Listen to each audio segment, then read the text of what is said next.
Hi friends, Mou and cooking ব্লগে তোমাদের welcome. আবার একটা চলে এসেছি নতুন রেসিপি নিয়ে, ডিমের ভুজিয়া। এটি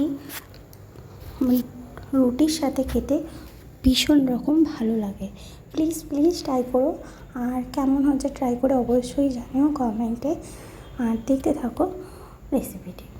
চলো, প্রথমে আমরা কড়াই তেল দিয়ে দিলাম, কড়াইটাকে হিট করে। তারপরে পেঁয়াজ কুচিটাকে ভালো করে ভেজে নেব। আর সরি, আমি জিরেটা একটু দিতে ভুলে গিয়েছিলাম, এটা আগেই তেল গরম হওয়ার পরেই দিয়ে দিতে হবে।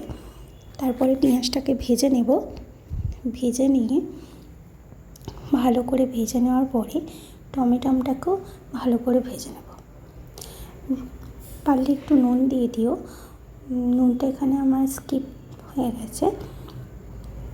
একটু আমি সামান্য জিরে গুঁড়ো, গরম মশলা গুঁড়ো, লঙ্কার গুঁড়ো দিয়ে ভালো করে নাড়াচাড়া করে ভালো করে কষিয়ে নিয়েছি।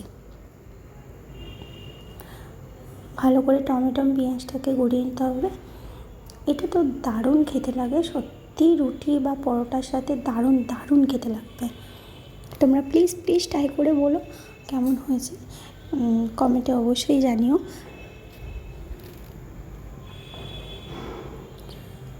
চলো ডিমটা ফাটিয়ে দিয়ে দেওয়া যাক।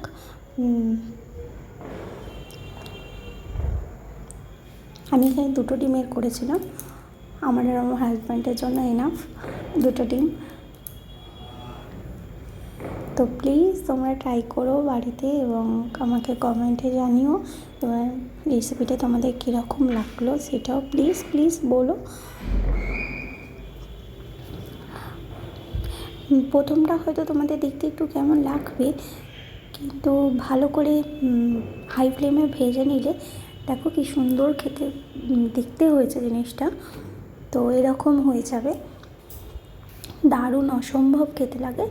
লাস্টে একটু ধনেপাতা কুচিয়ে দিয়ে নামিয়ে নিলেই হয়ে যাবে। সত্যি অসম্ভব সুন্দর খেতে হচ্ছে। আমি খেয়ে দিয়ে রিভিউটা আমি তোমাদের এখন এডিট করতে বসে দেখছি, আর আমার এত সুন্দর খেতে লাগছিল তোমাদের বলছি, আর আমার জিভে জল চলে আসছে। সত্যি দারুণ খেতে হয়েছিল। প্লিজ তোমরা বাড়িতে ট্রাই করো, কেমন লাগলো প্লিজ বলো, অবশ্যই জানো। আর আশা করছি আমি আরও ভালো ভিডিও দিতে পারবো তোমাদের। তো কেমন হয়েছে প্লিজ বলো। টাটা।